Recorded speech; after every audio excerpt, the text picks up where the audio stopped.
Bismillahirrahmanirrahim. Assalamualaikum warahmatullahi wabarakatuh. Asyhadu an la ilaha illallah, asyhadu anna Muhammadar Rasulullah. Allahumma sholli ala sayyidina Muhammad wa ala ali sayyidina Muhammad.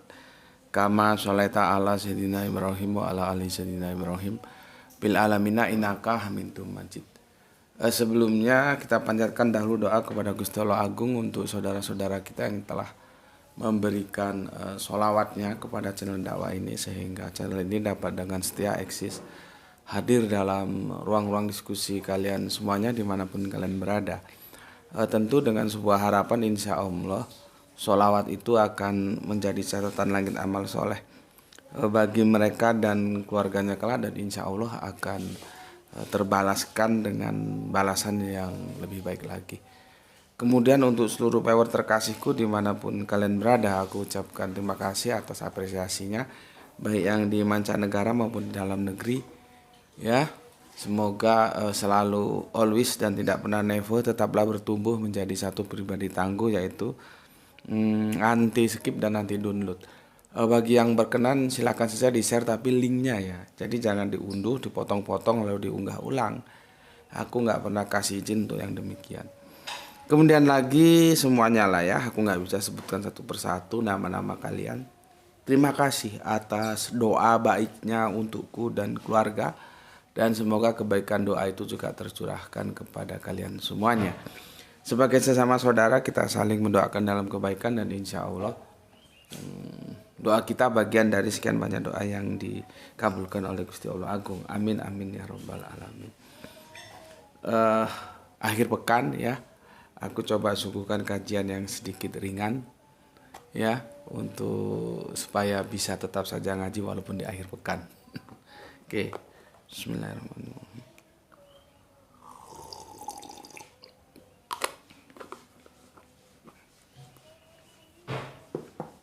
Jadi ada sebuah video yang aku dapatkan. Enak tisunya. Video itu sangat menarik, apalagi di tengah suasana perang Israel sama Palestina ya. Dan itu pernyataan langsung dari seorang rabi Yahudi ya. Aku merasa menjadi perlu untuk menampilkan video itu dan sedikit memberikan guiding, sehingga pemahaman kita tentang perang ini menjadi benar, tidak lagi keliru ya. Karena kalau keliru memahaminya, maka akan keliru mensikapinya. Sebelum aku memberikan guiding tentang video tersebut ya, itu pembicaraan sepertinya itu bukan sepertinya sih. Ya memang itu wawancara, cuman ya karena mungkin di apa namanya, yang ditampilkan itu pernyataan dari rabi Yahudinya saja gitu ya. Tidak apa namanya, tidak saling bertanya menjawab, ditampilkan semuanya ya, maybe untuk mengantisipasi durasi yang memang itu dibikin untuk video pendek gitu ya. Oke, sebelum kesana aku mau membacakan dulu komen yang masuk dari kajian kita kemarin tentang 40 tahun usia kematangan ya dalam Islam. Quran surat Al-Ahqaf surat 46 ayatnya yang ke-15 yang sudah kita kaji kemarin. Oke. Komen yang masuk ya akan aku bacakan, dan aku ingatkan kalau Anda ingin menuliskan komen, pastikan komen itu bukan sampah ya. Pertama dari Kang Safei, Assalamualaikum, ikut jemaah Bekasi Utara. Oke, waalaikumsalam, atur nuhun ya. Salam Isra untuk Kang Safei yang ada di Bekasi Utara. Kalau tetanggaku bilang nggak Bekasi tapi Bakasi. Kemudian Bapak Abdul Muluk, Assalamualaikum, waalaikumsalam. Daily sedang jadi Gus, monggo. Semoga seluruh keluarga di Batu diberikan kesehatan yang prima dan rezeki barokah, serta salam Isra untuk saudaraku semuanya. Amin, amin ya rabbal alamin. Jonolono, Kang Mas Jonolono Wonosobo ya, masih menyimak kajian ini Gus, meskipun telat tetap berusaha mengikuti salam Isra. Oke, salam Isra. Terima kasih untuk 3 merah hatinya. Kemudian Kang Sahran Gipari ya. Menyimak setelah 1 jam tayang, cuaca terik namun berangin sejuk. Mantap. Salam Isra untuk yang ada di Bandung Utara bagian barat.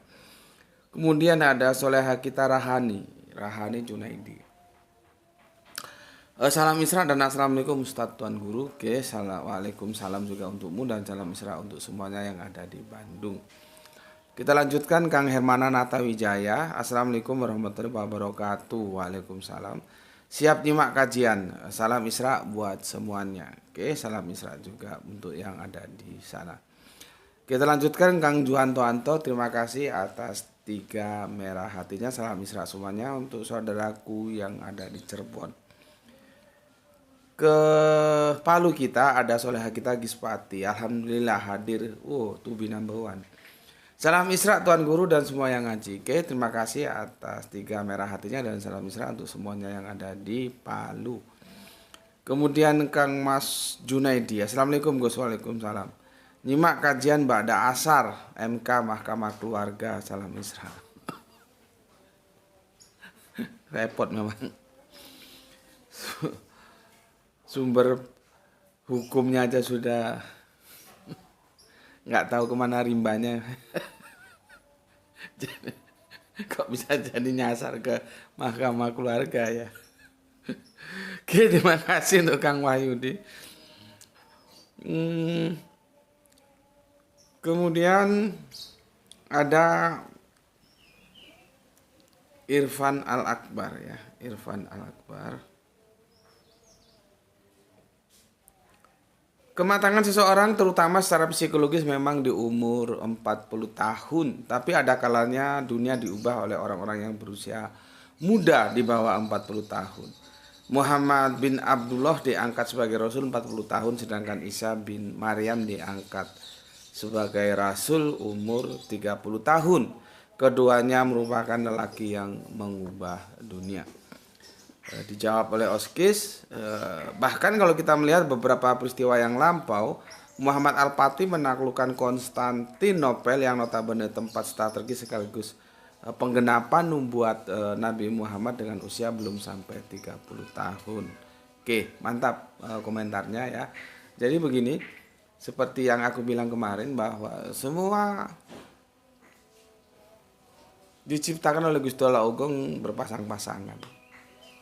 Ya, itu mewakili sebuah kerangka berpikir sosialis, bukan kerangka berpikir saintis ya. Kalau saintis itu saklek, kalau sosialis itu enggak. Nanti hubungannya dengan secara umum ya. Mana yang paling banyak atau kita sebut dengan kebenaran kurva normal. Ya, dan aku kan sudah ajarkan itu.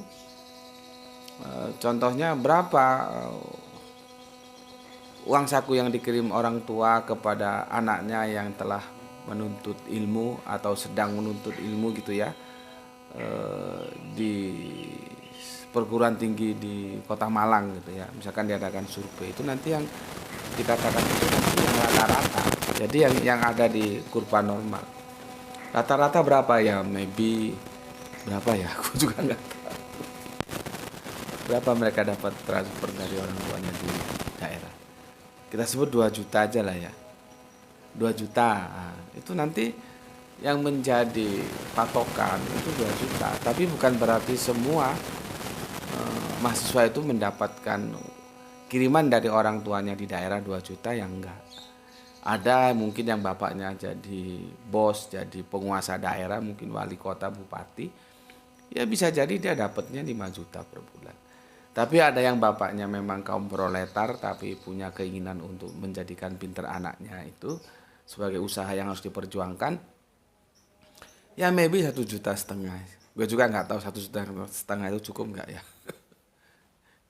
Cuman yang diekspos itu tentunya yang 2 juta. Nah, itu namanya kebenaran sosial atau landasannya statistik, khususnya kurva normal. Begitu juga usia. Al-Quran berbicara dalam domain itu. Begitu juga seperti contoh kemarin ya, tentang berpasang-pasangan itu juga begitu. Ya, begitu juga tentang istri-istri ya, sudah kita bahas kemarin ya. Tentang istri-istri juga begitu. Jadi kalau ada yang nabi atau rasul beristri satu ya tidak ada masalah. Ya, begitu juga tentang Kanjeng Nabi Isa 30 tahun atau Al-Fatih. Ya kita taruhlah 30 tahun belum 40 tahun. Ternyata dia bisa mengubah dunia. Iya, itu dalam sisi yang kalau kita lihat itu sisinya kalau kerupa normal kan begini. Itu yang sisi kanan itu yang sisi kiri. Yang jelas bukan tengah. Jelas itu. Jadi bisa kita selesaikan dengan statistik. Ya. Nah, Al-Qur'an mengambil yang tengah. Sebagai acuan itu kan yang umum. Pada umumnya manusia, khususnya laki-laki dibilang matang itu usianya 40 tahun. Silakan didiskusikan dengan para psikolog. Tapi bukan berarti terus yang di bawah 40 tahun itu tidak bisa memberikan prestasi tentang apa yang dia lakukan untuk perubahan di dunia ini, baik skala nasional maupun internasional. Enggak begitu, ya. Ada yang usia di bawah 40 tahun bisa mengubah dunia seperti yang kita sudah baca dari komentar dua saudara kita yaitu Irfan dan Oskis, ya, Kanjeng Nabi Isa dan Al-Fatih. Ada memang. Tapi itu tidak umum. Begitu juga ada yang dia sukses itu justru di usia di atas 40. Contohnya yang menemukan Kentucky Fried Chicken. Itu usianya sudah melampaui 40. Padahal para psikolog berdasarkan angka 40 mengatakan life began at 40. Lalu ada yang mengembangkan lagi orang itu bisa dilihat di usia 40. Kalau usia 40-nya dia merah, maka selanjutnya merah. Kalau di usia 40-nya itu biru, maka selanjutnya biru. Itu secara keumuman. Padahal ada juga yang usia 40-nya merah, ya, kemudian setelah di atas 40 dia bisa juga berubah menjadi biru, putih ataupun hijau. Ya, contohnya siapa? Yang menemukan Kentucky Fried Chicken itu dia di usia lanjut loh. Dari orang yang biasa-biasa saja akhirnya menjadi konglomerat. Jadi bahasa gue itu sebetulnya begini ya. Kalau usia 40-nya itu kere, maka kesananya akan kere. Kalau usia 40 tahunnya itu dia sudah mapan, maka kesananya mapan. Kira-kira begitulah. Tetapi itu pun harus dilihat dalam kurva normal. Keumumannya begitu. Bukan berarti semua harus begitu. Karena ini bukan hitung-hitungan exactly, saintis, bukan. Jadi kalian harus bijak membaca Al-Quran berbicara dalam domain mana. Gitu ya. Makanya ketika kemarin teman Kristen kita mengatakan Al-Quran salah, ketika bahwa kami memberikan mereka para rasul-rasul itu istri-istri dan keturunan. Nah, itu bukan berarti terus nabi ini istrinya satu, nabi ini berarti Al-Quran salah. Tidak begitu. Ya. Jadi dari apa yang telah aku geluti selama ini, selama aku hidup dan aku belajar Al-Quran, kita memang pada momen tertentu bisa jadi dan aku mengalami itu, menyalahkan Al-Quran. Bisa jadi. Tapi jangan berhenti di situ. Terus belajar.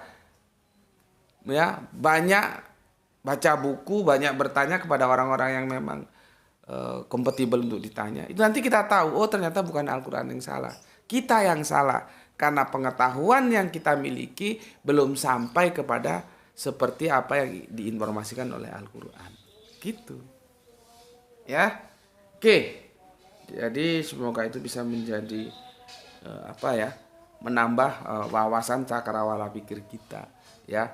Bahwa 40 tahun itu adalah bahasa sosialis, bukan saintis ya, tidak eksaklis itu ya. Oke, itu untuk Irfan. Kemudian untuk Bapak Iwan Tamim Tangerang nyimak salam Isra. Oke, salam Isra juga untukmu. Kemudian Ibrahim Hajar, Kang Ibrahim kulo hadir. Oke, monggo ya, silakan Ya, Salam Isra untuk yang di Surabaya. Kemudian namanya panjang dan sulit dibaca. Labib Nafia Arfani Rifaha. Nomor 2. Oke, terima kasih. Sepertinya, bukan sepertinya sih, terlalu sering ngomong sepertinya, ngapain juga. Aku pastikan nama ini nama baru di komentar. Ya, supaya nanti nggak disalahkan lagi, maka aku kasih penjelasan nama baru di komentar. Jadi ini komentator baru. Tapi boleh jadi dia viewer lama, hanya sekarang baru mau komentar. Selama ini silent gitu, ya. Tapi kalaupun ternyata dia memang benar-benar baru dari segi viewer dan komentator, ya nggak ada masalah juga gitu ya. Setidaknya memang nama ini nama baru dari sekian banyak komentator yang sudah sering berkomentar. Maka aku ucapkan selamat datang dan semoga betah ngaji di sini dan jangan kesusu, ya. Pelajari dulu gimana budaya ngaji di sini, bisa tanya kepada senior-seniormu supaya tidak ada sebuah kekagetan gitu. Ya. Oke, terima kasih. Aku sudah baca semua. Aku nggak punya hutang. Itu komentar yang masuk dari kajian kita kemarin. 40 tahun usia kematangan dalam Islam. Quran surat Al-Ahqaf, surat 46, surat ayat 15. Sebetulnya aku nggak mau bicara politik. Karena politik ada channelnya sendiri. Ada playlistnya sendiri. Channelnya tetap di sini. Yaitu politik embongan. Ya, cuman kalau nggak aku bicarakan nanti nggak tuntas. Ada sosok itu yang dari keputusan mahkamah yang sekarang sudah diganti sama teman kita menjadi mahkamah keluarga sehingga dia bisa nyalon. Itu ada video yang tersebar ya. Tapi video itu lengkap menjelaskan bahwa selama dia memimpin daerah itu ya katakanlah pembangunannya bagus gitu ya. Bagus. Ya memang bagus. Tapi behind screen-nya harus dilihat. Kenapa dia bisa bagus begitu? Karena dia mendapatkan perlakuan khusus dari pemerintahan pusat. Gitu loh. Ya. Artinya kepala daerah di lain daerah pun kalau mendapatkan perlakuan khusus dari pusat ya bisa juga begitu. Jadi itu jangan nanti disamakan seperti Kanjeng Nabi Isa atau seperti Al-Fatih yang aku bilang. Memang ada sih anak-anak muda itu yang merubah dunia karena mereka mempunyai kapasitas yang memang excellent, istimewa. Terus lu bilang bahwa yang ini juga istimewa. Istimewa mbahmu ya, Pak. Makanya yang diwawancarai tokoh-tokoh agama itu kan gue bilang ini nggak ngerti urusannya orang ini.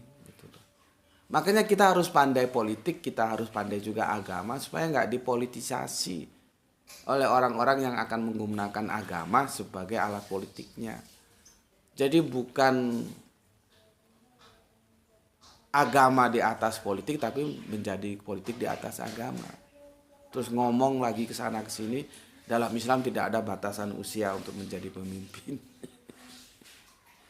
Itu kan menggunakan agama ya untuk kepentingan politik. Jadi agamanya itu hanya sebuah komoditi, bukan sesuatu yang harus diperjuangkan. Karena dia sedang berbicara pada kubu itu. Coba dia digeser ke kubu lain, nanti ngomongnya beda lagi. Itu yang membuat gue males. Itulah. Kalau berpikir akademis enggak, mau dibuang ke kubu manapun kamu pasti ngomong 1 tambah 1 itu 2. Gitu ya. Oke, tapi itu urusan mereka lah. Kita tidak akan membahas itu. Itu hanya sesuatu yang terpaksa harus aku sampaikan ya. Jangan nanti membantah aku dengan alasan Kanjeng Nabi Isa, dengan alasan Al-Fatih ya. Enggak, karena memang dua sosok ini punya kelebihan. Nah yang ini kan nggak punya kelebihan. Gitu loh ya. Oke. Sekarang kita ke topik kajian kita. Aku kasih judul bahwa Israel dan Palestina itu bukan perang agama. Itu aja gampangnya ya. Bismillahirrahmanirrahim.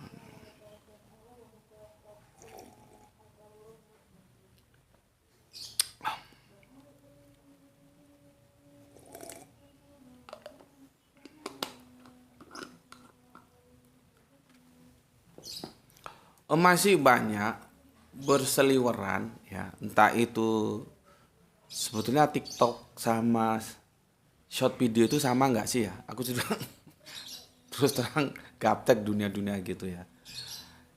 Ya intinya dalam dunia-dunia virtual lah gitu ya. Entah itu formatnya TikTok, short video, aku juga nggak tahu bedanya apa gitu ya. Terus ada lagi snack video ya. Gitu ya, kita temui bagaimana komentar-komentar ya, nggak dari yang awam ya, nggak juga dari yang ulama ya. Ulama itu ya lawannya awam, karena dia jamak ulama, kalau dia mufrad ya alim gitu ya, yang mempunyai cara pandang bahwa Israel dan Palestina itu perang agama. Enggak, itu bukan perang agama. Itu dua anak berebut warisan berupa tanah dari bapaknya, gitu aja ya.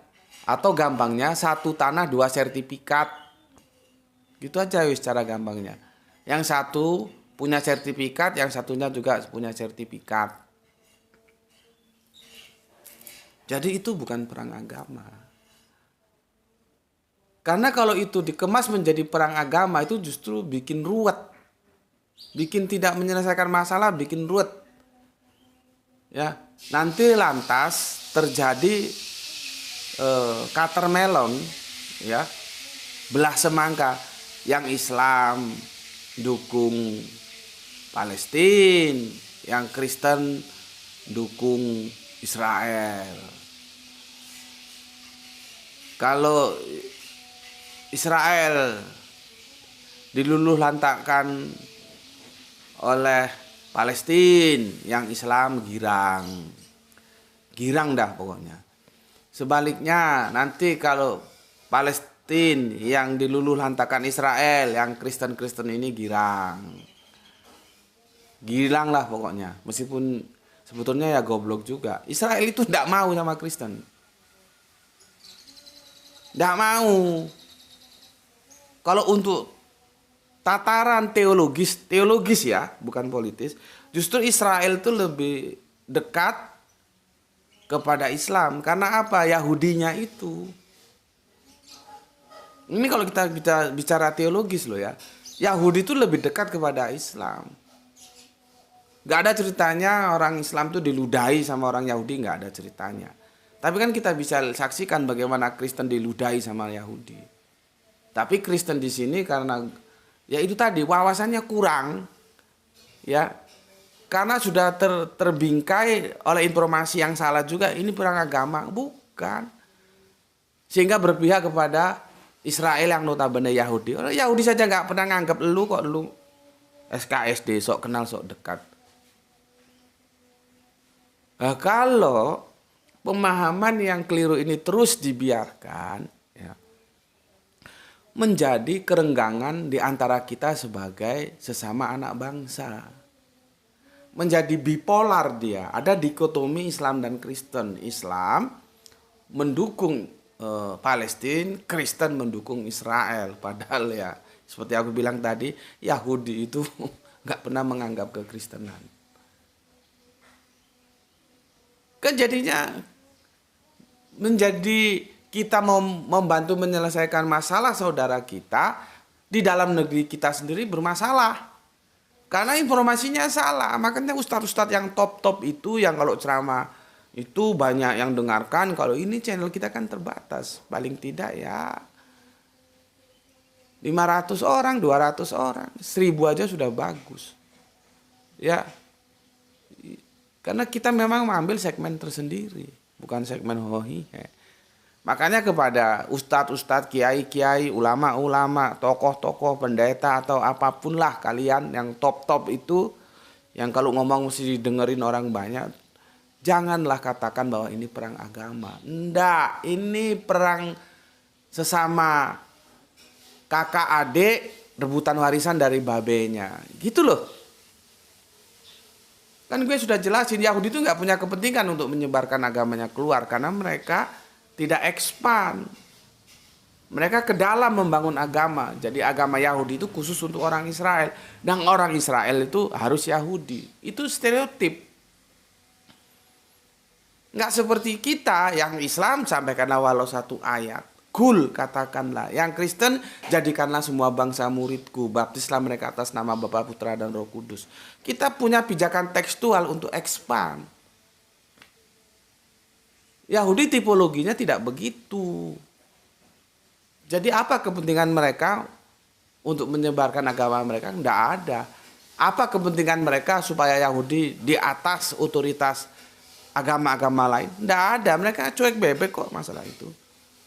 Jadi nggak ada alasan untuk mengatakan ini perang agama. Gitu loh. Mari kita katakan ini adalah rebutan warisan antara dua anak tentang sebidang tanah dari babenya. Gitu aja.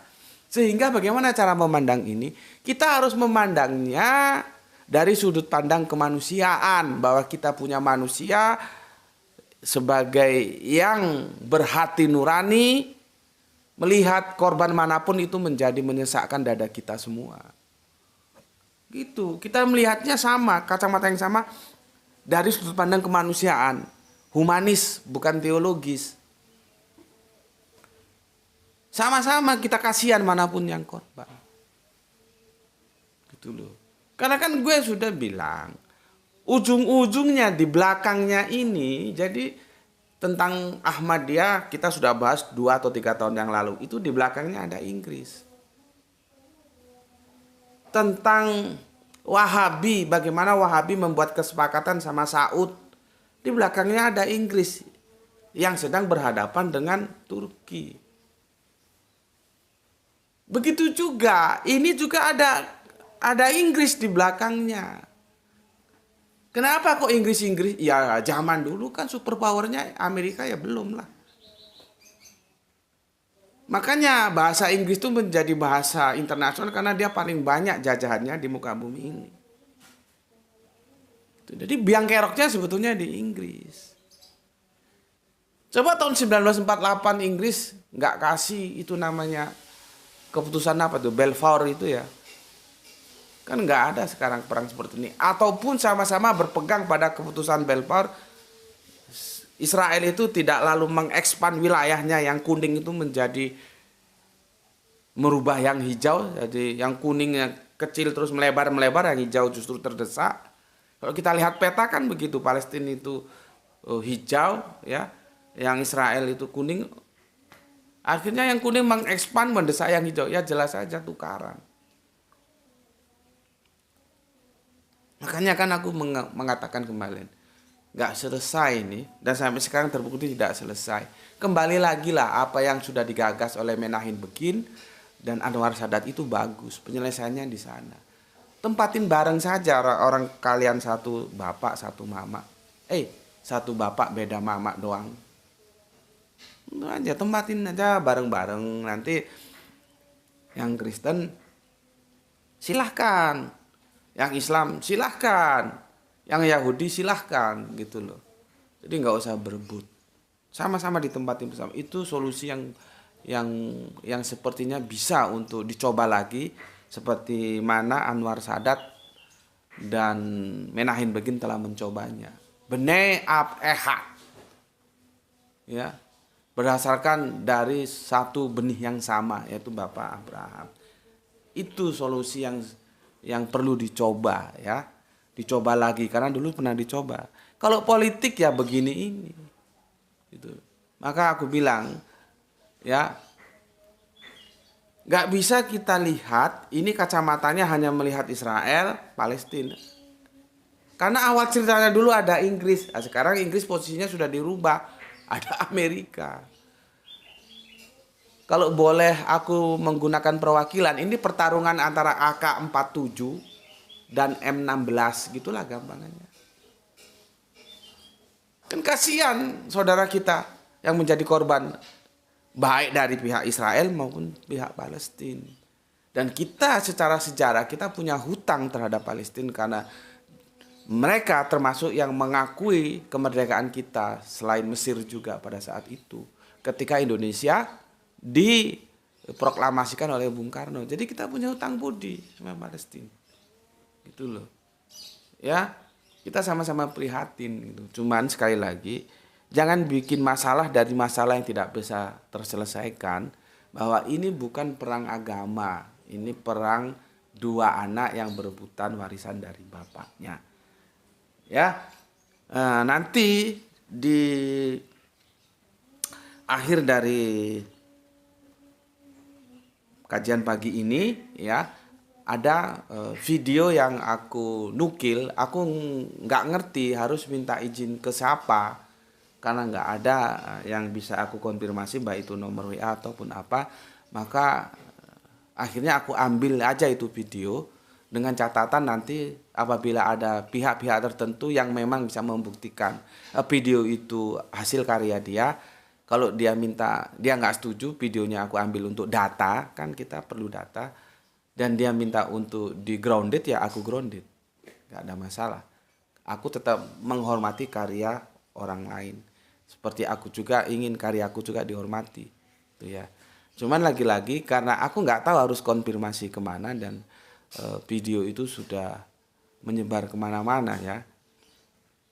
Sulit aku mau konfirmasi ke siapa. Akhirnya ya sudah aku ambil begitu saja. Dengan catatan bila nanti ada orang yang memang memiliki video itu artinya bisa menunjukkan oh ini video gue, bukan yang ngaku-ngaku ya.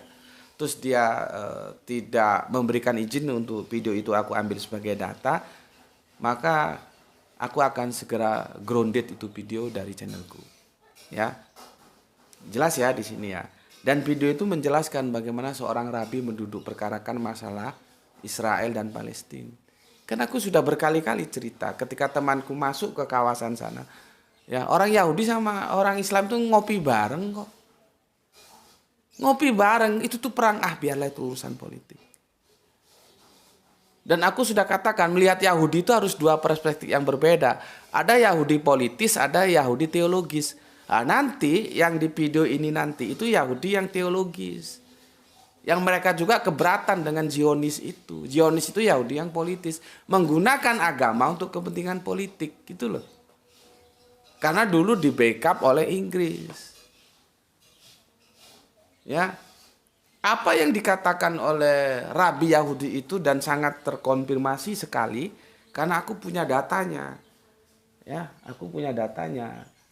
Yang ketika aku debat dengan pendeta Samuel Sihaan beberapa bulan yang lalu di Jakarta, aku belum sempat menunjukkan buku ini ya.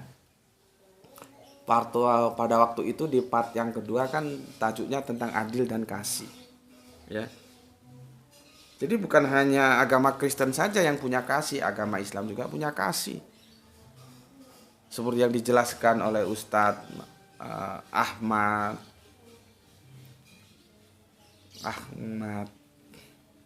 Wahid ya.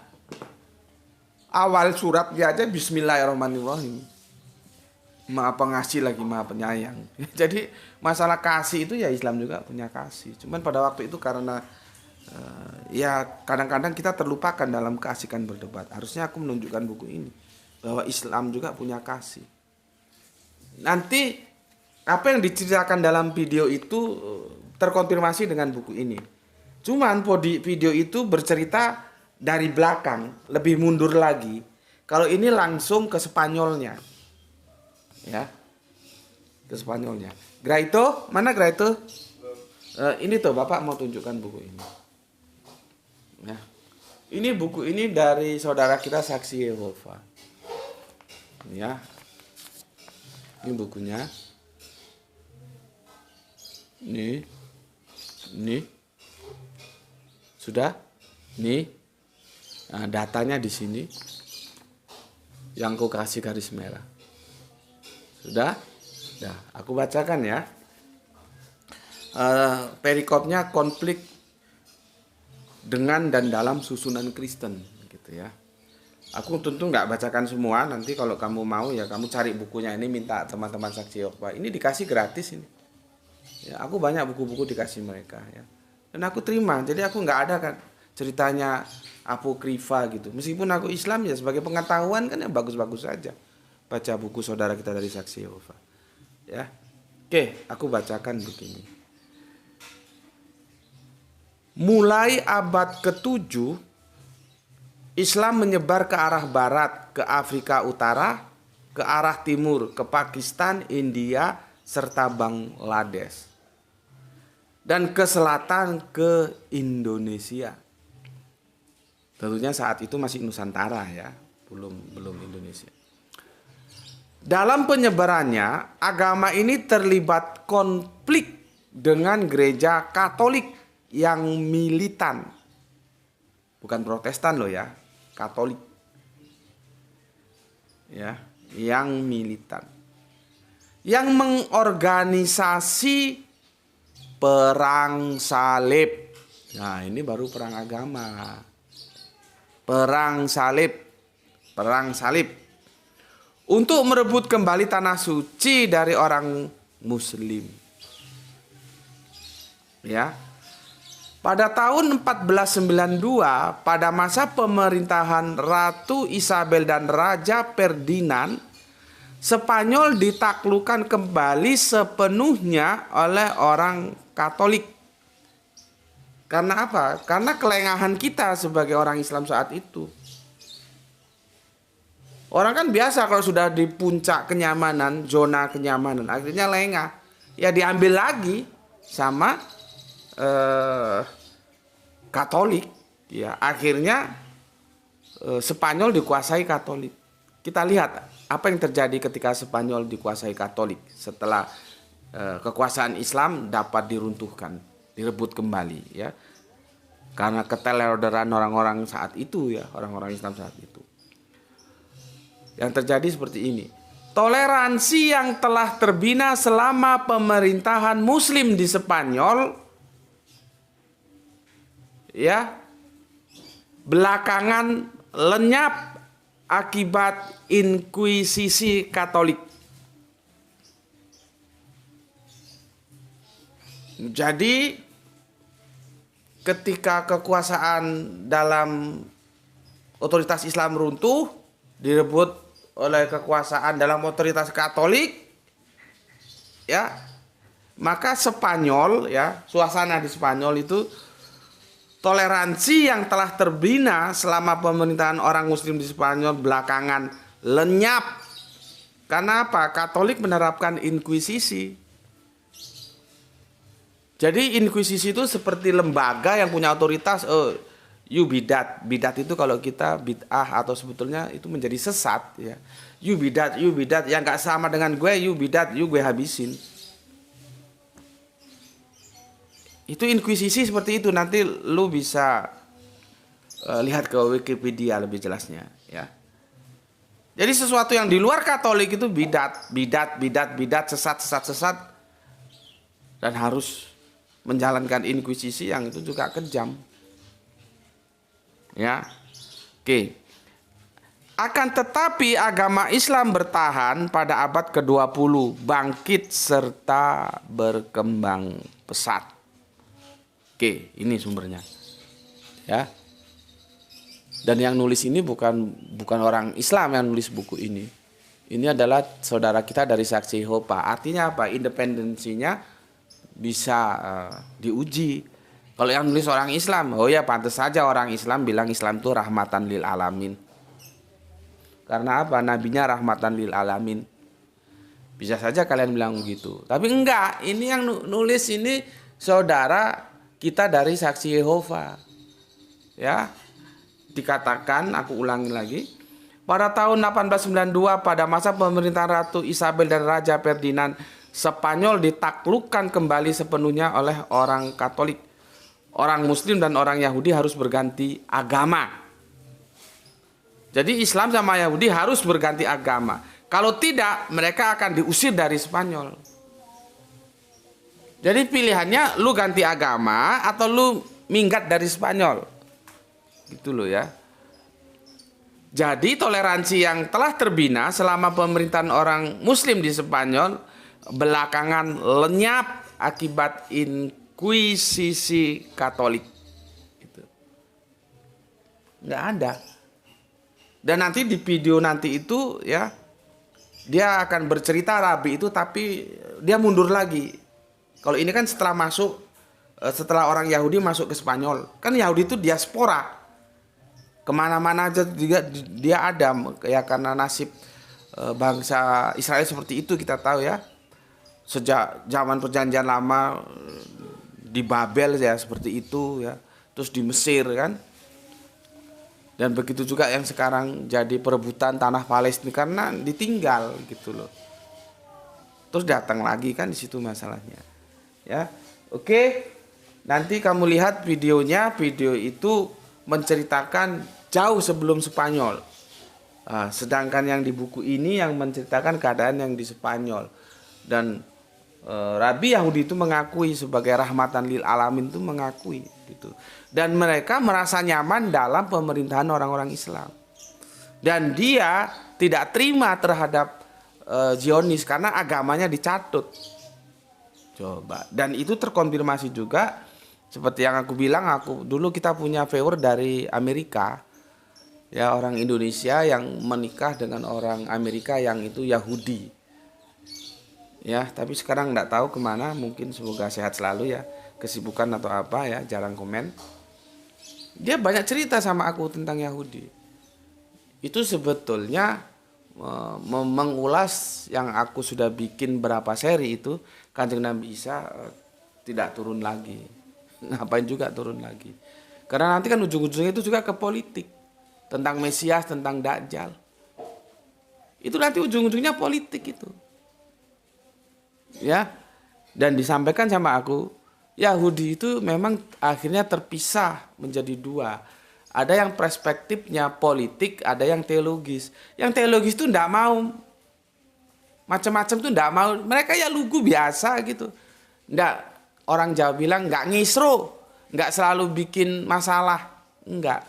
Yang bikin masalah kan Yahudi yang politis ini. Masalahnya kita orang-orang Islam, kita harus berani memberikan kritik ke dalam loh ya. Kita tidak memisahkan itu. Pokoknya Yahudi brengsek.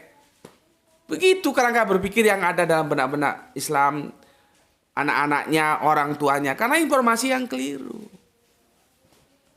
Maka sampailah perang ini dianggap perang agama. Bukan, ini perang kemanusiaan ngunai loh. Dan kita tentunya berharap dan berdoa semoga ada damai di sana. Sudah ditempatin bareng-bareng aja. Ya. Tetapi di lingkungan Yahudi sendiri, di lingkungan Katolik sendiri ya, kalau gue baca ini sebentar, gue coba nukil tadi. Itu nggak semuanya setuju dengan inkuisisi loh. Tapi ya bagaimanapun akhirnya inkuisisi itu ya terjadi juga. Ya.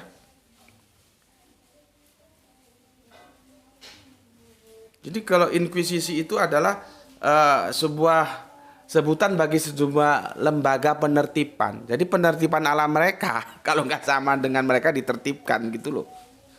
Makanya kemarin kan ada yang tanya, apakah orang yang mati ketika perang Israel Palestina sekarang itu bisa mati syahid gitu. Ya kan tergantung dari kacamata yang melihat. Seperti sosok Pangeran Diponegoro bagi kita ya pejuang, tapi bagi Belanda ya ekstremis gitu loh. Ya, nah ini juga begitu.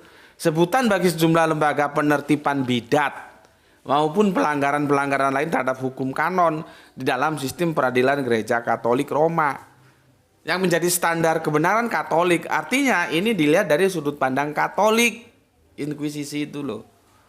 Ya, cuma tidak semuanya setuju. Ya, ini ada nama siapa namanya? Alonso Ruiz de Vireus namanya, sulit banget ya. Itu pada tahun 1542 ya.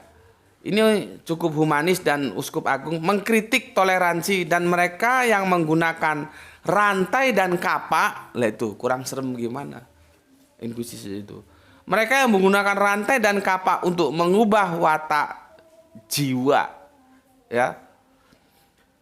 Kemudian ada Juan de Marienne, meskipun mendukung, jadi si Juan de ini mendukung inkuisisi, namun dia mengkritik perpindahan agama secara paksa dan keyakinan akan kemurnian darah. Jadi sejalan dengan apa yang dihambakan Islam. La ikraha fiddin, tidak ada paksaan dalam beragama. Beragama apa? Apa beragama Islam? Beragama apapun. Karena itu konteksnya kan din, bukan la ikraha fi Islam kan enggak. La ikraha fiddin. Jadi agama apapun tidak. Jadi kalau orang Jawa bilang kalau ngaji pondok itu ojo makso, ojo dipekso. Ojo makso, ojo dipekso. Ojo kepekso.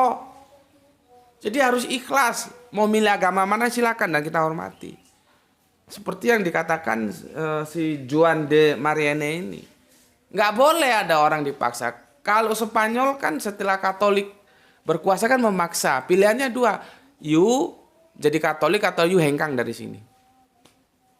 Nggak boleh main paksa-paksa seperti itu. Ya, oke. Itu guiding yang bisa aku berikan. Nanti silahkan ditonton videonya ya. Dan semoga kalian semua menjadi agent ya. Agent of apa? Perubahan itu apa tuh?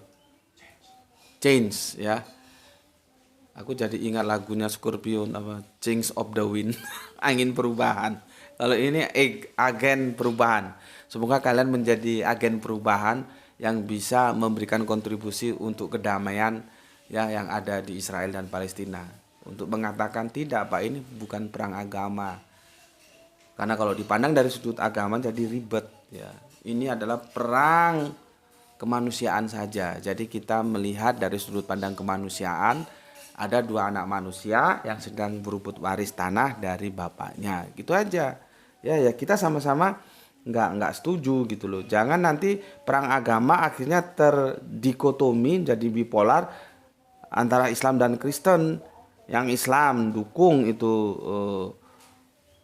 Palestina, yang Kristen dukung Israel, kan jadi justru nggak maunya bikin baik, justru di dalam negeri kita sendiri tidak baik gitu ya.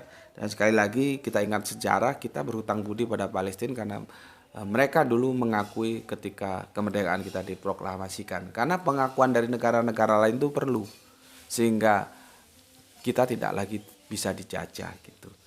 Oke, sampai di sini silakan menyaksikan cuplikan videonya. Dan sekali lagi aku ingatkan, aku tidak bisa berkonfirmasi kepada siapapun pemilik video itu. Nanti kalau ada yang merasa keberatan dan dia memang bisa menunjukkan sebagai pemilik video itu, bukan yang ngaku-ngaku ya. Kalau dia nggak kasih izin ya aku akan take down ya, aku akan take down itu video ya. Tapi setidaknya harapanku sih diizinkan karena aku perlu data valid, bukan hanya sekedar menyampaikan, tapi ini loh data valid yang ngomong orang Yahudi sendiri, bagaimana cara pandang mereka. Sehingga juga untuk saudara-saudaraku yang ke dalam yang Islam, jangan menggebah uya Yahudi. Karena Yahudi itu ada yang Yahudi politis, ada yang Yahudi teologis, ya harus beda-beda. Oke, sampai di sini dulu dan selamat menyaksikan video yang nanti akan disertakan oleh Grahito. Ya, pesan aku jaga Allah, jaga Kanjeng Nabi, jaga Al-Quran, jaga sholatmu dalam bingkai keindahan iman Islammu, ya. Tetapi tetap memberi hormat kepada saudara kita yang memilih jalan lain. Ya, jangan lupa itu ya, guys. Semoga kita semua yang ngaji di sini mendapatkan keberuntungan, yaitu rezeki yang barokah dan kesehatan yang prima. Terima kasih sudah ngaji bareng Gus Beti di channel ini ya. Terima kasih. Dan jangan lupa ini adalah akhir pekan, kalau sedang jalan-jalan nanti ada suara adzan atau waktunya sholat masuk, ya berhentilah sejenak barang ya 10 menit, 15 menit atau paling lama kita bikin setengah jam lah untuk sholat ya, entah itu kamu menemukan masjid, langgar atau musola. Setelah itu silahkan untuk melanjutkan jalan-jalan kalian bersama keluarga.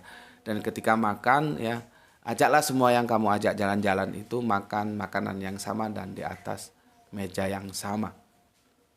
Jangan pernah mengapa namanya itu, menstrata ya, menstratakan manusia sehingga terjadi feodalisme. Jangan, kita semua sama kok ya. Beruntunglah kali ini kamu secara ekonomi lebih ataskan sama Gusti Allah Agung sehingga kamu jadi bosnya. Sementara mungkin pembantumu yang jaga anakmu atau supirmu atau apamu lah ya, yang secara ekonomi mereka ada di garis sehingga menjadi bekerja untuk kamu ya. Nah, dengan posisi seperti itu jangan lalu di feudalismekan ya, makan makanan yang sama dan di atas meja yang sama. Itu lebih islami karena Islam mengajarkan seperti itu. Oke, terima kasih ya. Alhamdulillahirabbil alamin.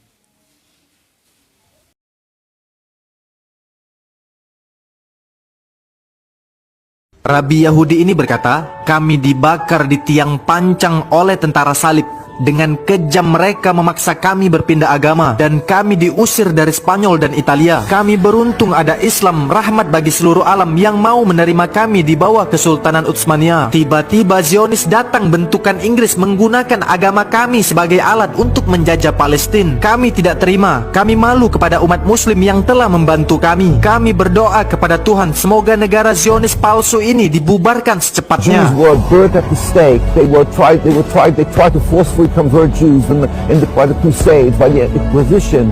And when they were expelled from Spain, from Italy, where did the Jews go? The Muslim lands, and Iran, wherever you like, Palestine was under the Ottoman Empire. So now for the Zionists to come along, that he should bring a speedy and peaceful dismantling of the state, humiliated because the Zionists took